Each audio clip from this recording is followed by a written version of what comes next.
आज की डेट में सबसे ज़्यादा लिक्विडिटी जो है वो आज की डेट में ऑप्शंस के अंदर है। मतलब सबसे ज़्यादा पैसा या सबसे ज़्यादा ट्रेड ऑप्शंस के अंदर होती है। पहले इंडिया के अंदर फ्यूचर चला करते थे, अभी भी चलते हैं, उसके ऊपर काम होता है, बट वहाँ पर जब से सेबी ने अपना इसका फ्यूचर का जो मार्जिन है उसका प्राइस बढ़ा दिया है, तब से वहाँ पर वॉल्यूम कम हो गया है, उसकी लिक्विडिटी कम हो गई है, वहाँ से शिफ्ट होकर के आ गई है ऑप्शंस के अंदर। अगर आप ऑप्शन सीखना चाहते हैं तो दोस्तों ये वीडियो में मैं आपको वो चीज़ सिखाने वाला हूँ, बहुत ही सिंपल तरीके से, बेसिक तरीके से, कि किस तरीके से आप ऑप्शंस में काम कर सकते हो। और आज की डेट में बहुत अच्छा खासा पैसा बन रहा है इस ऑप्शंस के अंदर, क्योंकि इसके अंदर गवर्नमेंट हमारे को हर तरीके की ऑप्शन देती है। अगर आप इस भाव पे बेचना चाहो तो बेच भी लो, अगर आप खरीदना चाहो तो खरीद भी लो।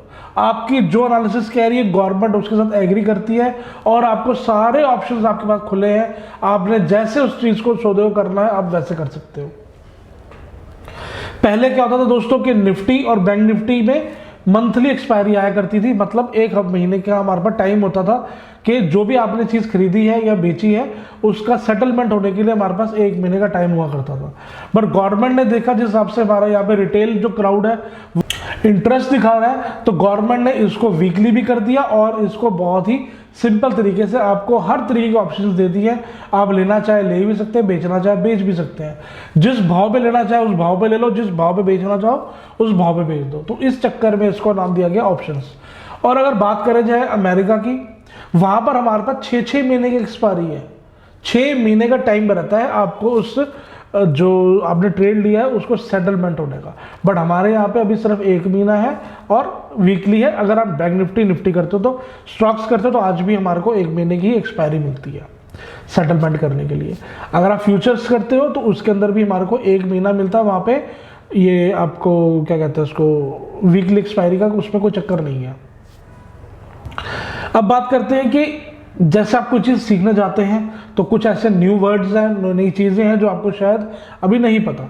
तो मैं पहले आपको इसकी लैंग्वेज के बारे में बताना चाहता हूँ कि ताकि जब मैं आपको थोड़ा टेक्निकली लेके चलूँ या आप जब उसको अपना ट्रेडिंग के टाइम पे देखें तो कुछ वर्ड्स जो है वो आपके सामने आएंगे, तो ताकि आप उसको समझ सके, रिलेट कर सके। तो पहले उन वर्ड्स को समझते हैं।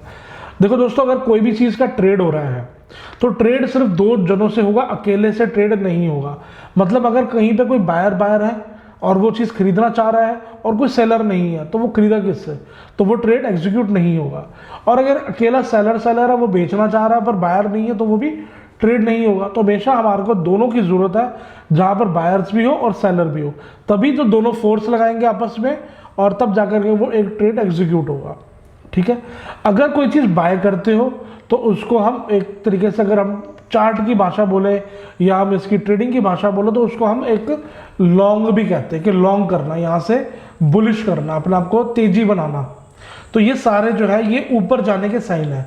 आप इसको लॉन्ग भी कह सकते हो, बुल भी कह सकते हो, बुलिश भी कह सकते हो। अगर आप बात करते हैं ऑप्शंस की तो वहाँ पर इसको कॉल का नाम दिया गया कि अगर आप इसको कॉल खरीदते हो इसका मतलब आप ये चाह रहे हो कि मार्केट जो है वो ऊपर जाएगी। अगर आप इसको जाकर के ऑप्शन चेन पे देखोगे या ट्रेड डालने जाओगे, जो भी प्लेटफॉर्म पे आप यूज़ कर रहे हो, तो वहाँ पर कॉल पूरा नाम लिख करके उन्होंने सीई इसका छोटा नाम दे दिया है कि अगर आप सीई ले रहे हो तो इसका मतलब आप वो कॉल खरीद रहे हो और आपका जो चार्ट एनालिसिस कह रही है या फंडामेंटल एनालिसिस कह रही है ये ऊपर जाएगा। ठीक है। इसी के साथ साथ अगर हम बात करते हैं सेलिंग की, के नीचे आने की, अगर आप सेलर हैं तो वहाँ पर हम उसको बोलते हैं शॉर्ट करना, कि यहाँ से आप इसको शॉर्ट कर सकते हो, नीचे जाना चाहे कि आप चाहते हो कि मार्केट यहाँ से नीचे जाएगी तो उसको हम शॉर्ट बोलना भी बोलते हैं। और अगर आप इसको ऑप्शंस में बात करो तो यहाँ पर हम इसको पुट बोला जाता है कि अगर आप कोई पुट खरीद रहे हो तो इसका मतलब आप ये चाह रहे हो कि मार्केट यहाँ से नीचे जाएगी, तो उसको हम छोटा नाम इसका दिया हुआ है पीई। तो हम इसको पीई भी बोल सकते हैं कि मैंने एक पीई खरीद ली, कि मैं ये कहना चाह रहा हूँ कि मार्केट यहाँ से नीचे जाएगी। ठीक है। कॉल मतलब ऊपर, पुट मतलब नीचे। अब शॉर्टिंग जब करने जाता है, जब शॉर्ट मारने जाता है, तो एक ऑप्शंस के अंदर नाम दिया जाता है राइटिंग, कि आप इसकी राइटिंग कर रहे हो। बट ये बहुत ही टेक्निकल वर्ड है, इसका आपको यूज़ ज़्यादातर नहीं आता। तो ये एक रेफरेंस के तौर पे आपको पता होना जरूरी है ताकि आपके नॉलेज में हर चीज़ रहे। तो उसको हम राइटिंग बोला करते हैं कि यहाँ पे मैं शॉर्टिंग कर रहा हूँ, मैं कॉल राइट कर रहा हूँ या पुट राइट कर रहा हूँ, वो मैं आप आने वाले आपको बताऊंगा कि आगे जैसे जैसे चलेगा। अब एक्चुअली जो ऑप्शंस है ना, ये जो उसका बेस है, जो उसका जिसके ऊपर ये टिका हुआ है वो है टाइम। जैसे मैंने आपको बताया इसके अंदर आप वीकली एक्सपायरी भी है, मंथली एक्सपायरी भी है। आपके सेटलमेंट या तो वीकली होगी या मंथली होगी, तो आपको जो डिसीजन लेना है वो आपको टाइम के अंदर ही लेना है। आपने कोई चीज का सौदा किया और वहां से वो टाइम ऊपर हो गया तो वो सौदा आपके काम नहीं आएगा, वहां पे सिर्फ आपको लॉस ही मिलेगा। तो जो बेस पार्ट है वो इसके अंदर टाइम है। जब भी हम किसी भाव की बात करेंगे वहां पर प्राइस और टाइम ये दोनों आपस में मिलने के बाद ही हमारा एक प्रीमियम सेटल होता है, वो मैं बताऊंगा अभी आपको। ठीक है, ये मैंने अभी आपको बताया है कि निफ्टी, बैंक निफ्टी में हमारे को वीकली एक्सपायरी और मंथली एक्सपायरी मिलती है, स्टॉक्स में हमारे को सिर्फ मंथली ही मिलती है। अब एक एग्जांपल से समझने की कोशिश करते हैं। अब जहां पर भी आप रहते हैं, आपके बिल्कुल साथ वाला घर जो है या प्लॉट है वो आज की डेट में सेल में है, आपको वो घर चाहिए ही चाहिए, और आज उसकी जो वैल्यू है वो 40 लाख रुपए की आज की डेट में उसकी वैल्यू है। जब आप डीलर के पास जाते हैं, ये मेरे को सौदा करा दे, मेरे को चाहिए, तो उस जो सेलर होता है जिसकी वो प्लॉट होता है उसको ये पता है कि आपका बिल्कुल घर इसके साथ है, तो आपको ये चीज़ की रिक्वायरमेंट है, तो वो आपसे 50 लाख रुपए मांगता कि जी मैं इसके 50 लाख रुपए लूंगा, 10 लाख रुपए मैं आपसे फालतू लूंगा, क्योंकि उसको पता है कि आप घर जाऊ हो, आप इसको लोगे। वो आपसे 50 लाख की डिमांड करता है और आपको ये पता है कि आने वाले साल 1.5 साल के अंदर अंदर उसी की बैक साइड पे कहीं ना कहीं एक एयरपोर्ट आने वाला है, जो खबर उसको नहीं होती क्योंकि वो बाहर का है, उसको नहीं पता कि उस एरिया में एयरपोर्ट भी आ रहा है। आपका अचानक मन करता है यार जो 50 लाख रुपए का मेरे को मांग रहा है उसकी वैल्यू तो नहीं है, पर मैं वो ले लेता हूँ क्योंकि आने वाले टाइम में इसका भाव बढ़ेगा, तो मेरे को आने वाले टाइम में ये 50 लाख का भी नहीं मिलेगा, और अगर इसको ये न्यूज़ मिल गई तो ये 50 लाख का तो मुझे देगा ही नहीं। आप जाते हैं डीलर के पास, आप कहते हैं जी मेरे को इसकी मीटिंग करा, मेरे को ये सौदा चाहिए। वो आप उससे मीटिंग करते हैं और वो 50 लाख रुपए का आप चीज़ खरीद लेते हैं। उसके अगेंस्ट में आप 5 लाख रुपए उसको एक एज अ टोकन मनी या एज अ बयान आप बोल सकते हैं कि आप उसको देकर आते हैं कि तेरा मेरा ये सौदा होगा 50 लाख रुपए का, और 1 महीने का टाइम है, 1 महीने में मैं इसके पेपर करा लूंगा, अपने नाम सौदा करवा लूंगा, आपकी डील ओके। अब आपको कुछ टाइम बाद एक पता लग जाता है, न्यूज़ में आ जाता है कि यहाँ पर एक एयरपोर्ट जो आ रहा था, अब वो एयरपोर्ट वहाँ पे नहीं आ रहा, वहाँ पे वो एयरपोर्ट अब नहीं आ रहा, और अब आपने 5 लाख रुपए उसको बयाना भी दिया हुआ है। अब उसकी जो वैल्यू जो 40 लाख रुपए की थी ऑलरेडी पहले ही, जो आपने 50 लाख रुपए की दी थी, क्योंकि आपको एक लालच था कि यहाँ पर एयरपोर्ट आएगा, है ना, तो वो एयरपोर्ट नहीं आया। अब उसकी वैल्यू जो 40 लाख रुपए की थी, अब वहां पर कोई 30 लाख का भी गाहक नहीं है। उस केस में आप क्या करेंगे? अभी ऐसा तो नहीं है आपको, अगर आपने 5 लाख रुपए दिए तो आपको वो सौदा लिखवाना ही लिखवाना है, आपको चीज लेनी है। तो उससे बचने के लिए आप क्या कर सकते हैं, जो आपने 5 लाख रुपए दिए हुए हैं एज एडवांस, वो आपका फॉरफिट हो जाएगा, आप उसको खत्म कर देंगे, आप उसको छोड़ देंगे। सीधी सी बात है। अब आपको जब पता है कि वो चीज 30 लाख रुपए की रह गई है, तो मैं इसको क्यों लूं? तो जो आपने एडवांस दिया हुआ, आप तो ये बोलेंगे जी मेरे पास तो पैसे नहीं है, मैं तो इस चीज को नहीं लिखवा रहा, ये सौदा मैं नहीं ले रहा, तो मैं आपको जो 5 लाख रुपए दिए आप वही रख लीजिए। तो आपका जो लॉस है वो एक मिनिमम लॉस है। आपको पता है कि मेरे अगर जाएंगे तो 5 लाख रुपए जाएंगे, इससे ज्यादा मेरे पैसे नहीं जाएंगे, चाहे वो 10 लाख का रह जाए प्लॉट। तो आपका जो एक लॉस था वो आपका जो है वो एक मिनिमम लॉस है कि 5 लाख रुपए आपका लॉस है, इससे ज्यादा आपका लॉस नहीं है। इसी तरीके से अगर हम इसको निफ्टी के ऊपर अप्लाई करते हैं तो उस तरीके से हम क्या कर सकते हैं?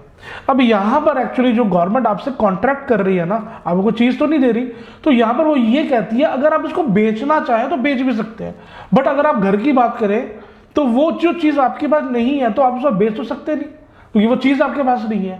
तो इस यहां पर कॉन्ट्रैक्ट वो ये कहती है कि अगर आपको लगता है कि यहां से भाव नीचे जाएगा तो आप इसको बेच लीजिए, और बेचने को अगर आपने लेना है तो इसका मतलब आपको पुट खरीदनी पड़ेगी।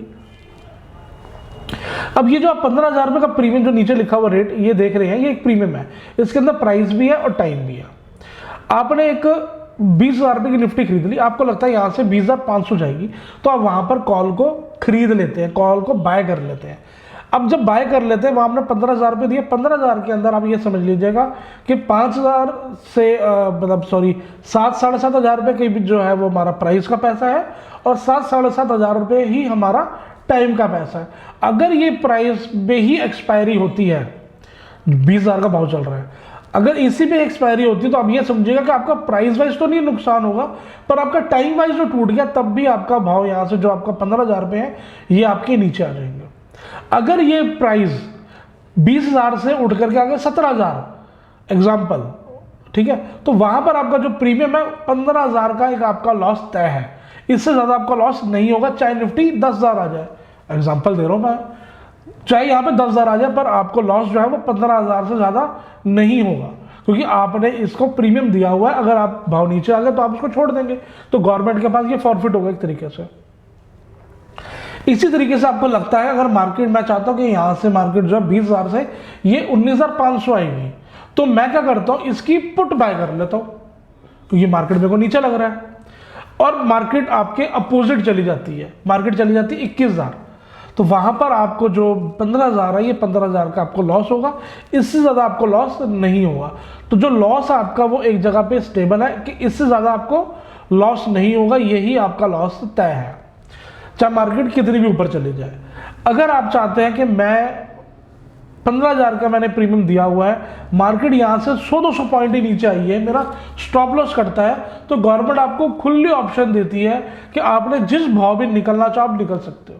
आपको यहाँ पे 500 रुपये घाटा करवा के निकलना है तो वो 14,500 आपको वापस दे देगी। अगर आप यहाँ पे चाहते हो कि मेरा स्टॉप लॉस नीचे है, मेरा जो माइंडसेट चेंज जब होगा वो यहाँ से 3,000 रुपये नीचे है, तो जब 15,000 वाला प्रीमियम आपका 3,000 रुपये लॉस खा करके 12,000 रुपये वो आपको दे देगी। तो जहां पर भी आपका लॉस आएगा, चाहे वो 2,000 है, 3,000 है, 500 है, तो जितना भी लॉस होगा वो काट करके आपको 15,000 दे देगी। और जितना भी प्रॉफिट आए, आपको प्रॉफिट आ गया यहाँ पे 50,000 रुपये, तो गवर्नमेंट आपके 15,000 रुपये काट के आपको 35,000 रुपये प्रॉफिट दे देगी। तो जो 15,000 रुपये ये आपका लगना ही लगना है, ये आपका प्रीमियम एक शॉर्ट है। अगर आपका लॉस होता है तब भी आपके 15,000 रुपये लगेंगे, पर ये कि उसके अंदर आपको ये पता कि मेरे को 2,000 रुपये लॉस हुआ है तो मैं यहाँ पर निकल जाऊंगा, तो गवर्नमेंट जो आपको 13,000 रुपये दे देगी। अगर यहाँ पर आपको प्रॉफिट हो रहा है तो तब भी इसके जो प्रीमियम आपको 15,000 रुपये दिए हैं वो आपको देने ही पड़ेंगे। सिमिलरली पुट अगर आप खरीद रहे हैं, इसका मतलब आपको जो विजन है वो नीचे का है, वहां पर वो 15,000 रुपये की आप दे रहे हो। अगर आपका भाव आपसे यहाँ से 20,000 से ऊपर चला जाता है, 20,500 चला जाता है, और यहाँ पर आपको 3,000 का लॉस हो रहा है, तो वो गवर्नमेंट आपके 3,000 रुपये काट के आपको 12,000 रुपये दे देगी। तो इसी तरीके से ये हमारी जो कॉल लेना चाहे कॉल ले सकते हैं, पुट लेना चाहे तो पुट भी ले सकते हैं। अब इसके अंदर एक ऑप्शन और भी गवर्नमेंट देती है, वो ये कहती है अगर आप प्रीमियम नहीं देना चाहते तो आपके पास एक ऑप्शन और भी है, आप हमारे को प्रीमियम की जगह आप हमारे को मार्जिन दे दो, मतलब आप हमारे को 1,00,000 रुपए दे दो, तो हम आपको एक ऑप्शन दे देंगे कि आप कॉल को सेल भी कर सकोगे। अभी तक हमने क्या समझा, कॉल को बाय करना है ना, तो गवर्नमेंट ये कहती है अगर आप कॉल को सेल कर देते हो, सेल का मतलब क्या होगा, बेचना, कॉल का मतलब होगा खरीदना, सेल बेचना, आप खरीद को बेचना चाह रहे हो, मतलब आप जो कॉल है उसको बेचना चाह रहे हो, उसका मतलब जो आपका विजन है वो ये कहना चाह रहे हो कि मार्केट जो है नीचे जाएगी। अगर आप कॉल को खरीदते हो तो मार्केट ऊपर जाएगी, बट यहां पर अगर आप कॉल को सेल करते हो, ठीक है, शॉर्ट करते हो या राइट करते हो, तो इसका मतलब है कि मार्केट यहां से आपका विजन है कि नीचे रहेगी। तो गवर्नमेंट ये कहती है कि 20,000 रुपये का भाव है, आप हमें 1,00,000 रुपये दे दो एज अ मार्जिन। तो जो 15,000 रुपये जो बायर ने दिए थे वो प्रीमियम मैं आपको दे दूंगा। अब आपका लॉस जो है वो मैक्सिमाइज हो गया और जो आपका प्रॉफिट है वो मिनिमम है, कि मतलब आपको 15,000 ही मिलेंगे। एग्जाम्पल अगर मैं कॉल सेल की बात करूं तो यहां पर आपका विजन है कि मार्केट नीचे जाएगी, तो 20,000 से अगर यहां पर मार्केट 19,999 भी रहती है तो आपको वो बायर से 15,000 रुपये आपको मिल जाएंगे। और यहां से अगर 20,000 से मार्केट ऊपर जाती है तो जितना ऊपर जाएगी वहां पर आपको लॉस होना शुरू हो जाएगा। और कहां तक लॉस होगा, जहां तक आपका 1,00,000 रुपये खत्म नहीं होता। अगर आपको लगता है यहां से मार्केट 20,300 आ गई, अब मेरा स्टॉप लॉस कट जाता है, मैं यहां से एग्जिट होना चाहता हूं, तो जो आपने 1,00,000 रुपये मार्जिन दिया हुआ है वहां पे अगर 3,000 का लॉस होगा तो 3,000, 5,000 का लॉस होगा तो 5,000, 20,000 का लॉस होगा तो 20,000, तो वो काट करके गवर्नमेंट आपको पैसे वापस दे देगी। एग्जाम्पल, यहाँ से निफ्टी चलेगी 24,000, आपने बाहर नहीं काटा, आपने स्टॉप लॉस नहीं लगाया, वहां पर आपको लॉस हो गया 60,000 का, तो 1 लाख में से 60,000 रुपये काट के गवर्नमेंट आपको 40,000 रुपये दे देगी। ठीक है। सिमिलरली आप इसको पुट के टाइम पे भी काम कर सकते हो। आप अगर पुट को खरीदते हो तो इसका मतलब यह है कि आप ये चाह रहे हो मार्केट नीचे जाएगी, बट अगर आप पुट को बेच देते हो तो वहां पर गवर्नमेंट को आप एक मार्जिन देते हो 1 लाख रुपए का, जो टाइम टू टाइम चेंज होता है। कभी 1 लाख होता है, कभी 1.25 लाख होता है, कभी 1,15,000 होता है, कभी 1,35,000 रुपये होता है। अगर हम स्टॉक्स की बात करें वहां पर इसका जो मार्जिन होता है वो बढ़ जाता है। तो ये एज ए सिक्योरिटी आपके पास अपना वो मार्जिन रख लेती है कि अगर आपको कोई लॉस होगा तो मैं इसमें से काट के बाकी पैसे आपको दे दूंगी, पर आपको प्रॉफिट जो है वो सिमिलर एक ही रहेगा। 15,000 अगर उसका प्रीमियम का टाइम होगा तो 15,000 होगा, अगर प्रीमियम 18,000 का हुआ तो आपको 18,000 मिल जाएंगे। तो इस तरीके से जो है ऑप्शंस हमारी काम करती हैं। अब इसके ऊपर आने वाले टाइम में मैं स्ट्रैटेजीज डालूंगा कि किस टाइम पे आपको कब कौन सी स्ट्रैटेजी अप्लाई करनी है, कि अगर आप कॉल भी लेना चाहते हैं, पुट भी लेना चाहते हैं, एक बीच टाइम में आप काम करना चाहते हैं, वो वाली स्ट्रैटेजी आपको जो स्ट्रैंगल बोलते हैं या वो सब चीज़ें मैं आपको इस चैनल के ऊपर देने वाला हूं। अगर अभी तक आपने वो चीज़ें जो चैनल को सब्सक्राइब नहीं किया तो सबसे पहले चैनल को सब्सक्राइब कर ले, साथ में दिया हुआ बेल नोटिफिकेशन दबा दे ताकि जो भी मैं वीडियो डालूं आप तक पहुंच सके। साथ ही साथ में आने वाले टाइम में मैं आपको ये बताऊंगा कि इलीड वेव के अकॉर्डिंगली आपको ऑप्शंस कब लेनी चाहिए। मेन जो खेल है वो ये है टाइम का, तो किस टाइम आपको बाय करना है, किस टाइम आपको सेल करना है। ऐसा नहीं है आप कभी भी इसको बाय कर दें, कभी भी आप इसको सेल कर दें। तो इसका पर्टिकुलर सिस्टम है जो आने वाली वीडियो में मैं इसको डिस्कस करूंगा। अगर इसी वीडियो में मैं इतना कुछ डिस्कस करती तो ये वीडियो बहुत लंबी हो जाएगी और आपको समझ भी नहीं आ पाएगी पूरी तरीके से। तो हम स्टेप बाय स्टेप चलेंगे ताकि आपको हर चीज़ वो क्लियर हो सके। तो कब हमने एंट्री लेनी है, कब हमने एग्जिट लेना है, वो सारी चीज़ें मैं आपको आने वाले टाइम में बताऊंगा। उम्मीद करता हूं आपको मैंने हर चीज़ बहुत ही बेसिक तरीके से समझाने की कोशिश की है। नहीं क्लियर हुआ वीडियो को 2 बार 3 बार देखें, मैंने अपनी तरफ से आपको हर चीज़ वो क्लियर कर दी है। उसके बावजूद भी आपको कोई क्वेश्चन रहता है, क्वेरी रहती है, आप मेरे से कमेंट बॉक्स में पूछ सकते हैं। जल्दी जल्दी कोशिश करूंगा आपके कमेंट का आंसर देने की। मिलते हैं नेक्स्ट वीडियो में, तब तक के लिए टेक केयर, बाय बाय, अपना ध्यान रखें।